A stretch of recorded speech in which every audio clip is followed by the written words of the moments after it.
എൻ്റെ പേര് മെറ്റി. ഞാൻ കൂനമാവ് സെൻറ്റ് ഫിലോമിനാസ് ഇടവകയിൽ നിന്ന് വരുന്നു. ഞാനൊരു ഗവൺമെൻറ് +2 ടീച്ചറാണ്. 2019 മെയ് മാസം 2-ാം തീയതിയാണ് ഞാനിവിടെ ഉടമ്പടി എടുക്കാൻ ആദ്യമായി വന്നത്. അതിന് കാരണം 2019 ജനുവരി 26-നാണ് എൻ്റെ അമ്മ മരിച്ചത്.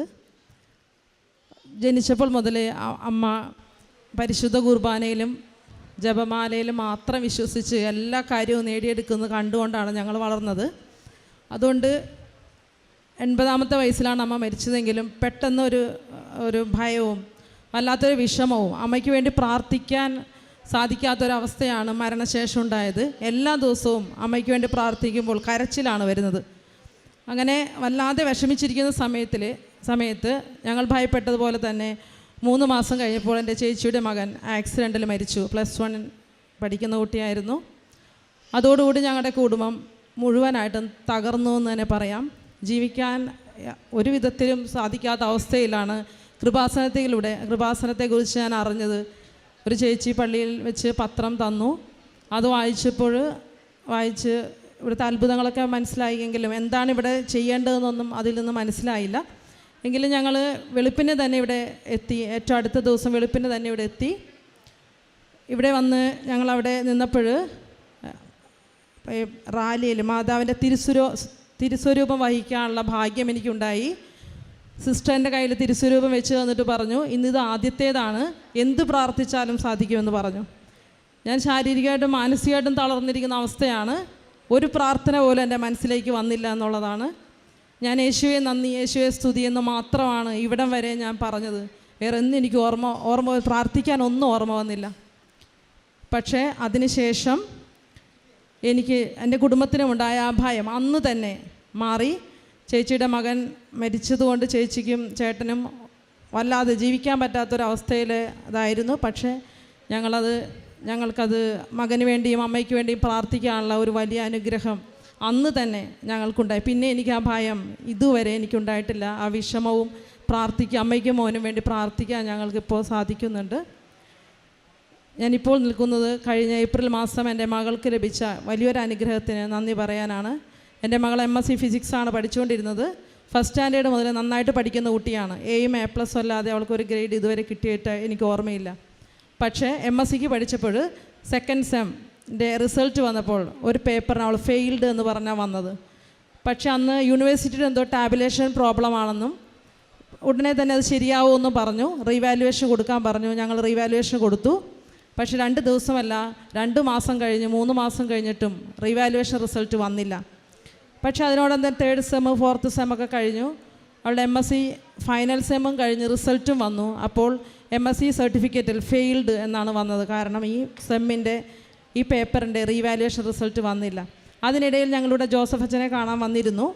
മോളുടെ പഠനകാര്യമൊക്കെ പറഞ്ഞു, എങ്ങനെ പഠിക്കണം. അവൾ നെറ്റ് കോച്ചിങ്ങിന് അവൾ ചെയ്യുന്നുണ്ടായിരുന്നു, ഓൺലൈൻ കോച്ചിങ്. അപ്പോൾ അച്ഛൻ എങ്ങനെയാണിത് പഠിക്കേണ്ടത്, 5 മണിക്ക് എഴുന്നേൽക്കണം, എല്ലാ രീതിയും പറഞ്ഞു തന്നു. പക്ഷേ അച്ഛനോടും ഞങ്ങൾ അന്ന് റീവാലുവേഷൻ്റെ കാര്യം പറയാൻ വിട്ടുപോയി. പക്ഷേ അച്ഛൻ പറഞ്ഞതുപോലെ തന്നെ അവൾ 5 മണിക്ക് എഴുന്നേൽക്കാൻ പറഞ്ഞിട്ട് 4:30ക്കാണ് അവൾ എഴുന്നേറ്റ്. എല്ലാ ദിവസവും അച്ഛൻ പറഞ്ഞതുപോലെ തന്നെ പഠിച്ചും പ്രാർത്ഥിച്ചും ഞങ്ങൾ നീങ്ങി. പക്ഷേ 6 മാസം കഴിഞ്ഞിട്ടും ഈ റീവാലുവേഷൻ റിസൾട്ട് വന്നില്ല. എല്ലാ ദിവസവും 5:30ക്ക് ഞാൻ പ്രാർത്ഥിക്കാൻ ചെന്നിരിക്കുമ്പോൾ മാതാവിൻ്റെ രൂപം പിടിച്ച് ഞാൻ പറയും മാതാവിനോട്, മാതാവ് അറിഞ്ഞാണ് ഇത് ചെയ്യുന്നത് എനിക്ക് മനസ്സിലായി, പക്ഷേ എന്തിനാണെന്ന് എനിക്ക് മനസ്സിലാവുന്നില്ല എന്ന് എല്ലാ ദിവസവും ഞാൻ മാതാവിനോട് കരഞ്ഞ് പ്രാർത്ഥിച്ചു. മോൾക്കും വലിയ ടെൻഷനായിരുന്നു.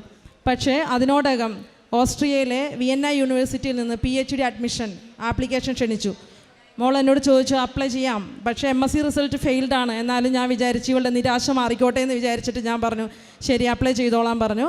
അപ്ലൈ ചെയ്തു. അതിനുശേഷം അവർ സർട്ടിഫിക്കറ്റ് ആവശ്യപ്പെട്ടപ്പോൾ 1st, 3rd, 4th സെമ്മിൻ്റെ സർട്ടിഫിക്കറ്റ് മാത്രം ഞങ്ങൾ അയച്ചു കൊടുത്തു. അപ്പോൾ ഒരു സെക്കൻഡ് സെമ്മ് ആവശ്യപ്പെട്ടു. പിന്നെ ഞങ്ങൾ സോറി പറഞ്ഞിട്ട് സെക്കൻഡ് സെമ്മിൻ്റെ ഫെയിൽഡ് സർട്ടിഫിക്കറ്റ് അവർക്ക് അയച്ചു. അപ്പോൾ എന്തായാലും ആ കാര്യത്തിലൊരു തീരുമാനമാകുമല്ലോ എന്ന് വിചാരിച്ചിട്ട് ഞങ്ങൾ ഇനി വിളിക്കില്ലല്ലോ എന്ന് വിചാരിച്ചിട്ട് ഞാൻ പറഞ്ഞു ഒരു PSc കോച്ചിങ് എവിടെയെങ്കിലും ചേർന്നാൽ മതി. ഇനിയിപ്പോൾ അവൾക്ക് PhD എടുക്കാൻ വലിയ ആഗ്രഹമാണ്, പക്ഷേ എന്തായാലും സാധിക്കുന്നില്ലല്ലോ എന്ന് വിചാരിച്ചിട്ട് PSc കോച്ചിങ്ങിന് ചേർക്കാൻ ഞാൻ തീരുമാനിച്ച ദിവസം അവൾ കൃപാസനത്തിലെ യൂട്യൂബ് ചാനലിൽ പ്രത്യക്ഷീകരണ നൊവേന 1-ാം ദിവസം പ്രാർത്ഥിച്ചു. 2-ാം ദിവസം മുട്ടുകുത്തി പ്രാർത്ഥിച്ച് കണ്ണീരോടെ പ്രാർത്ഥിച്ച ദിവസം വിയന്ന യൂണിവേഴ്സിറ്റിയിൽ നിന്ന് ഇൻ്റർവ്യൂവിന് അവൾക്ക് മെയിൽ വന്നു.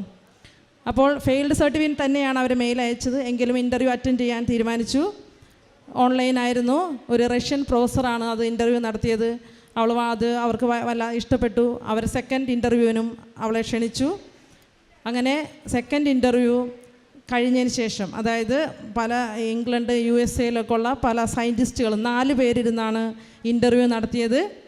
അവളുടെ ഭാഷ പോലും മനസ്സിലാക്കാൻ പറ്റും. അവൾ ഹെഡ്ഫോൺ വെച്ചു. മാതാവിൻ്റെ കാശുരൂപം കയ്യിലുണ്ടായിരുന്നു. അവൾ എന്നോട് അവർ പറഞ്ഞത് ഏറ്റവും വ്യക്തമായിട്ട് എനിക്ക് കേൾക്കാൻ പറ്റുകയും ഫിസിക്സ് അവർ ചോദിച്ച എല്ലാ ക്വസ്റ്റ്യൻ്റെ ആൻസർ ചെയ്യാൻ പറ്റിയെന്നാണ്. അവളുടെ ജീവിതത്തിൽ അവൾ ആദ്യമായിട്ട് അറ്റൻഡ് ചെയ്ത ഇൻ്റർവ്യൂ ആയിരുന്നു അത്. അവർ പറഞ്ഞത് 12 മണിക്കൂറിനുള്ളിൽ ഞങ്ങൾ വിവരം അറിയിക്കാമെന്ന് പറഞ്ഞിട്ട് 2 മണിക്കൂർ കഴിഞ്ഞപ്പോൾ അവർ പറഞ്ഞു അഡ്മിഷനായെന്ന്. അപ്പോഴാണ് ഞങ്ങൾ ശരിക്കും തീർത്തും ഞങ്ങൾക്ക് വിഷമമായത്. കാരണം അപ്പോഴും ഇവൾ MSc ഫെയിൽഡ് സർട്ടിഫിക്കറ്റാണ് ഞങ്ങളുടെ കയ്യിലുള്ളത്. ഫെയിൽഡ് സർട്ടിഫിക്കറ്റിലാണ് ഈ PhD അഡ്മിഷൻ. ഓസ്ട്രിയയിലെ യൂണിവേഴ്സിറ്റിയിൽ നിന്ന് ഫുൾ ബ്രൈറ്റ് സ്കോളർഷിപ്പാണ്. 1 രൂപ പോലും ചിലവില്ല. ഫുൾ ബ്രൈറ്റ് സ്കോളർഷിപ്പിനാണ് ഈ അഡ്മിഷൻ കിട്ടിയിരിക്കുന്നത്. ഞാൻ കണ്ണൂരാണ് വർക്ക് ചെയ്യുന്നത്. അന്ന് തന്നെ രാത്രി ഞാൻ അവിടെ നിന്ന് ട്രെയിന് എറണാകുളം വന്നു. എന്നിട്ട് ഞങ്ങൾ പിറ്റേ ദിവസം തന്നെ യൂണിവേഴ്സിറ്റിയിലേക്ക് ഞങ്ങൾ 4 പേരും, ഹസ്ബൻഡും മോളും ഉണ്ട്, 4 പേരും യഥാർത്ഥത്തിൽ മരണ വീട്ടിൽ നിന്ന് ഇറങ്ങിപ്പോകുന്ന പോലെ ഞങ്ങൾ ആ വീട്ടിൽ നിന്ന് ഇറങ്ങിയത്. അത്രയ്ക്ക് സങ്കടപ്പെട്ടാണ് ഞാൻ യൂണിവേഴ്സിറ്റിയിലേക്ക് ചെന്നത്. അവിടെ യൂണിവേഴ്സിറ്റി ചെന്നപ്പോൾ ആ വിശുദ്ധമായ ഉപ്പ് ഞാൻ ആ യൂണിവേഴ്സിറ്റിയുടെ പില്ലറിൻ്റെ അരികിലിട്ടു. ആളുകൾ അങ്ങോട്ടും ഇങ്ങോട്ടും ചവിട്ടണ്ടല്ലോ എന്ന് വിചാരിച്ചിട്ട് ഞാൻ പില്ലറിൻ്റെ അരികിലിട്ടിട്ട് ഞാൻ മാതാവിനോട് പറഞ്ഞു, മാതാവെ തിരിച്ചു പോകുമ്പോൾ എൻ്റെ മോളുടെ റീവാലുവേഷൻ റിസൾട്ട് ജയിച്ചു എന്ന റിസൾട്ട് തന്നെ എനിക്ക് കിട്ടണം. ഇത്രയും നാൾ അവർ ബുദ്ധിമുട്ടി പഠിച്ചതല്ലേ, അതുകൊണ്ട് എനിക്ക് കിട്ടണമെന്ന് കണ്ണീരോടെ പ്രാർത്ഥിച്ചിട്ടാണ് ഞാൻ യൂണിവേഴ്സിറ്റി അകത്തേക്ക് പോയത്. വിശ്വസിക്കാൻ പറ്റാത്ത വിധം അന്ന് തന്നെ അവളുടെ റിസൾട്ട്, ഞാൻ എക്സാമിനേഷൻ കണ്ടവളുടെ റൂമിലേക്കാണ് ഞങ്ങളെ കൂട്ടിക്കൊണ്ട് പോയത്. അന്ന് തന്നെ 30 മാർക്ക് അധികം കിട്ടുന്നതിലും ആദ്യം വന്ന റിസൾട്ടിനേക്കാളും 30 മാർക്കിന് അധികം കിട്ടി എൻ്റെ മോള് ആ പേപ്പർ വിജയിച്ചു.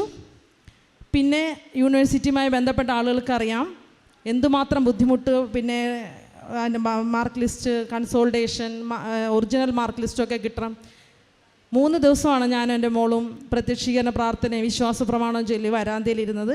ഒരു റെക്കമെൻഡേഷനും ഇല്ലാതെ, 5 രൂപ പോലും കൈക്കൂലി കൊടുക്കാതെ, ഞാൻ ടീച്ചറാണെന്ന് പോലും അവർക്കറിയില്ല, ഒന്നുമില്ലാതെ എല്ലാ സർട്ടിഫിക്കറ്റുകളും 3 ദിവസത്തിനുള്ളിൽ എല്ലാം ഞങ്ങളുടെ കയ്യിൽ കിട്ടി. ഒറിജിനൽ സർട്ടിഫിക്കറ്റ് ഒരാഴ്ചക്കുള്ളിൽ ഞങ്ങൾക്ക് ലഭിച്ചു. പിന്നീട് ഈ അഡ്മിഷൻ കിട്ടുന്ന സമയത്ത് പാസ്പോർട്ട് പോലും എൻ്റെ മോൾക്കില്ലായിരുന്നു. ഞങ്ങൾ പ്രതീക്ഷിച്ചിട്ടില്ല അതുകൊണ്ടാണ് പാസ്പോർട്ട് പോലും നേരത്തെ എടുത്തു വയ്ക്കാതിരുന്നത്. പാസ്പോർട്ടില്ല. എല്ലാ കാര്യങ്ങളും 15 ദിവസത്തിനുള്ളിൽ എല്ലാം കിട്ടി. വിസയും റെഡിയായി. മോൾ ഏപ്രിൽ 2 ഓസ്ട്രിയയിൽ ഇപ്പോൾ വിയന്ന യൂണിവേഴ്സിറ്റി ഫുൾ ബ്രൈറ്റ് സ്കോളർഷിപ്പിൽ PhD ചെയ്തുകൊണ്ടിരിക്കുകയാണ്. ആദ്യം 6 മാസത്തെ വിസയ്ക്കാണ് പോകുന്നത്, പിന്നെ 2 വർഷത്തേക്ക്. അതും അവൾക്ക് കഴിഞ്ഞ ആഴ്ച കിട്ടി. അത്രയും വലിയൊരു അനുഗ്രഹമാണ് മാതാവ് മോൾക്ക് വേണ്ടി ചെയ്തത്. എത്ര നന്ദി പറഞ്ഞാലും മതിയാവില്ല. വേറൊരു അനുഗ്രഹമുണ്ടായത്, എനിക്ക് കണ്ണൂർക്ക് ട്രാൻസ്ഫർ ആകുന്ന സമയത്ത് ഞാൻ തൃശ്ശൂർ ജില്ലയിൽ വേക്കൻസി ഉണ്ടോ എന്ന് അറിയാൻ വേണ്ടി എൻ്റെ ഒരു പഴയ ടീച്ചറെ, ലിൻഡ ടീച്ചറെ ഞാൻ വിളിച്ചു. അപ്പോൾ ലിൻഡ ടീച്ചർ 2-3 പ്രാവശ്യം വിളിച്ചിട്ടും കോൾ എടുത്തില്ല. അപ്പോൾ ലിൻഡ ടീച്ചർ ഒരു നേരിയ സ്വരത്തിൽ എനിക്ക് മെസ്സേജ് അയച്ചു, മേരി ടീച്ചറെ എനിക്ക് ബോൺ ക്യാൻസറാണ്, എല്ലാവരും ഉപേക്ഷിച്ച് ഞാൻ വീട്ടിൽ കിടക്കുകയാണ്, പാലിയേറ്റീവ് ട്രീറ്റ്മെൻ്റ് ആണെന്ന് പറഞ്ഞു.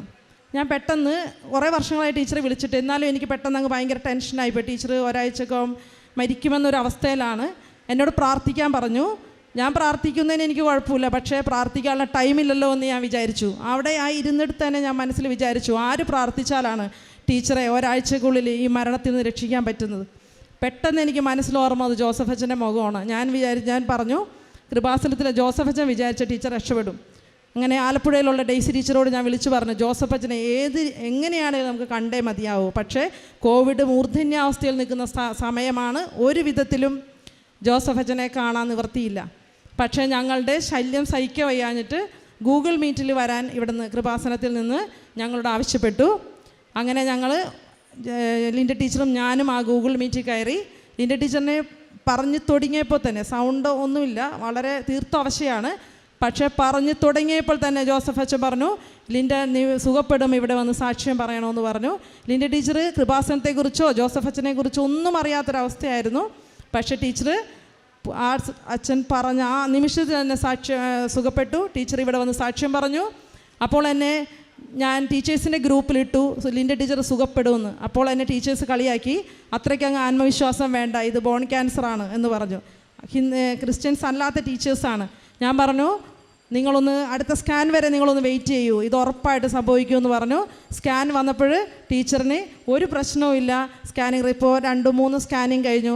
ഇപ്പോൾ ടീച്ചർ സ്വയം ഡ്രൈവ് ചെയ്താണ് സ്കൂളിൽ പോകുന്നത്. പരിപൂർണമായിട്ടും ടീച്ചർ സുഖപ്പെട്ടു.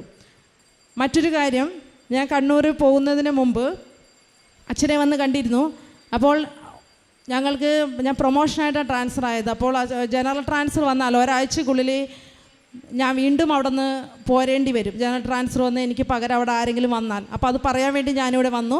പക്ഷേ മക്കളുടെ കാര്യം പറയുന്നതിനിടയ്ക്ക് ഈ ട്രാൻസ്ഫറിൻ്റെ കാര്യം പറയാൻ വിട്ടുപോയി വീണ്ടും. അപ്പോൾ അച്ഛൻ പറഞ്ഞു, മനസ്സിലെന്തോ ഉണ്ടല്ലോ, എന്താണെന്ന് പറയാൻ പറഞ്ഞപ്പോഴാണ് ഞാൻ ഈ ട്രാൻസ്ഫറിൻ്റെ കാര്യം ഓർമ്മിച്ചത്. അപ്പോൾ അച്ഛനോട് ഞാൻ പറഞ്ഞു, അച്ഛാ എല്ലാ സാധനങ്ങളും കൊണ്ടുപോകാനായിട്ട് ബുദ്ധിമുട്ടാണ്, കാരണം അടുത്ത ആഴ്ച ജനറൽ ട്രാൻസ്ഫർ വരും, ഞാൻ തിരിച്ച് വീണ്ടും കട്ടിലും മലമാരമൊക്കെ ആയിട്ട് തിരിച്ച് വരേണ്ടി വരും എന്ന് പറഞ്ഞപ്പോൾ അച്ഛൻ പറയുന്നത് കണ്ണൂർക്ക് പോകണം തന്നെയാണ്, പൊയ്ക്കോളാൻ പറഞ്ഞു. അപ്പോൾ 4 മാസമാകുമ്പോൾ ജനറൽ ട്രാൻസ്ഫർ വരും, അതുകൂടി അച്ഛൻ പറഞ്ഞു. 4 മാസം കഴിയാതെ അത് വരില്ല എന്ന് പറഞ്ഞു. അപ്പോൾ അടുത്ത ആഴ്ച വരുമെന്ന് പറഞ്ഞ ജനറൽ ട്രാൻസ്ഫർ കറക്റ്റ് 4ാമത്തെ മാസം തന്നെയാണ് വന്നത്. പക്ഷേ എനിക്കൊരു പ്രശ്നമില്ലായിരുന്നു, ഞാൻ അവിടെ തന്നെ നിന്നു. അപ്പോൾ ഞാൻ കഴിഞ്ഞ ആഴ്ച ഒരു പുതിയ ടീച്ചർ, സിൽഡ ടീച്ചർ അവിടെ ജോയിൻ ചെയ്യാൻ വന്നു. ടീച്ചറിൻ്റെ ബ്രദറാണ് ടീച്ചറിനെ ആക്കാൻ വന്നത്. ടീച്ചർ ജോയിൻ ചെയ്ത ഒരാഴ്ചയ്ക്ക് ശേഷം ടീച്ചറിൻ്റെ ബ്രദറിന് കോളൻ ക്യാൻസർ ആണെന്ന് പറഞ്ഞിട്ട് വളരെ സീരിയസ് ആയിട്ട് തിരുവനന്തപുരത്ത് അഡ്മിറ്റാക്കി. അവർ യാക്കോബിറ്റ്സ് ആണ്, അവർക്ക് മാതാവിനെക്കുറിച്ചും ജപമാലയെക്കുറിച്ചും ഒന്നും അറിയില്ല. ആ കുട്ടിയുടെ അച്ഛൻ പുരോഹിതനാണ്, യാക്കോബിറ്റ്സ് ആണ്. അപ്പോൾ ഞാൻ പറഞ്ഞു, ഇങ്ങനൊരു സ്ഥലമുണ്ട്, കൃപാസനം എന്നൊരു സ്ഥലമുണ്ട്, ഉടമ്പടി എടുക്കണം എന്ന് പറഞ്ഞതേ ഉള്ളൂ. അവർ ഉടമ്പടി എന്താണെന്ന് പോലും ചോദിച്ചില്ല. അവർക്ക് ഇതിനെക്കുറിച്ച് ഒന്നും അറിയില്ല. പക്ഷേ എടുക്കാമെന്നാണ് അവർ ആദ്യം തന്നെ പറഞ്ഞത്. അപ്പോൾ തന്നെ മനസ്സിലായി എനിക്ക് ഇതിനകത്ത് എന്തെങ്കിലും അത്ഭുതം നടക്കുമെന്ന്. ആ കുട്ടിക്ക് സംസാരശേഷിയും എല്ലാം നഷ്ടപ്പെട്ടിരുന്നു. ഇപ്പോൾ പൂർണ്ണമായും അത് റിക്കവർ ചെയ്തു വരുന്നു. ഒരു ചെറിയൊരു സർജറി മാത്രമേ വേണ്ടി വന്നുള്ളൂ, കീമോ പോലും വേണ്ട എന്ന് പറഞ്ഞിട്ട് കുട്ടിയെ ഇപ്പോൾ വെല്ലൂരുണ്ട്. അവിടെ നിന്ന് വരുന്ന വഴിക്ക് ഇവിടെ ഒന്ന് സാക്ഷ്യം പറയും. ഇതുപോലെ ഒത്തിരി സാക്ഷ്യങ്ങൾ, ഒത്തിരി അനുഭവങ്ങൾ എൻ്റെ ജീവിതത്തിൽ ഉണ്ടാവുന്നുണ്ട്. ഞാൻ വിചാരിക്കുന്ന എല്ലാ കാര്യങ്ങളും, ഞങ്ങളുടെ കുടുംബത്തിൽ വിചാരിക്കുന്ന എല്ലാ കാര്യങ്ങളും നടക്കുന്നു എന്നല്ല, പക്ഷേ വളരെ ധൈര്യത്തോടെ ജീവിക്കാൻ സാധിക്കുന്നു എന്നുള്ളതാണ് ഈ ഉടമ്പടിയിൽ ഞങ്ങൾക്ക് ലഭിച്ച അനുഭവം. എല്ലാ അനുഗ്രഹങ്ങൾക്കും പരിശുദ്ധ ദൈവമാതാവിനെ ഈശോ മിശിഹായ്ക്കും ഒത്തിരി നന്ദി.